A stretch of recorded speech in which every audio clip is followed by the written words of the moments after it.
Indray mbava eo amin'ny setry ny fampianarana ambony totosany farany herinandro lasa teo teny amin'ny centre de conférence internationale enivato ny famoahana ny andian'ny filamatra avy ao amin'ny sekoly ambony GSI tao anatin'ny lanona manetriketrika moa no nanatanterahana an'izany famoahana andiana mpianatra izany ny fanampiana ireo mpianatra hiatrika avy hatrany ny setry ny asa moa no lahara-pahameany ity fitoeram-pampianarana ambony ity Lovara Manantsoa.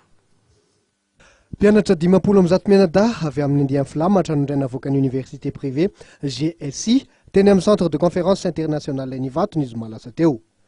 Mpianatra avy amin'ny sampam-pampianarana informatique de gestion, management des affaires ary multimédia sy communication izy ireo ka ny FIM na Foire internationale de Madagascar no ray-pia ity andian'ny filamatra ity.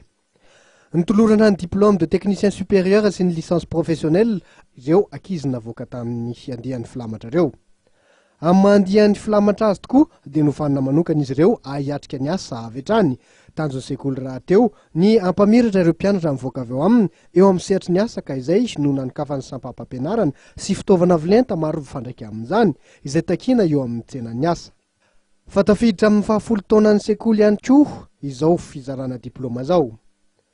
Tombony lehibe ho an'ny GSI ny fiaraha-miasa amin'ireo orinasa maro izay manome tolotr'asa ireo mpianatra nahavita fiofanana tao aminy. Tsy vitan'izany fa vao mahazo habilitation avy amin'ny ministéra-pia ihany koa ny GSI izay manome fahafahana malalaka ireo mpianatra anohy sy anitatra fahalalana ny ivelany. Fa anisan'ny zava-baovao entin'ity sekoly ity amin'ny taom-pianarana vaovao avy eo nisy nanokafany sampam-pampianarana vaovao management sy BDP izay mahaliana ny maro amin'izao fotoana izao.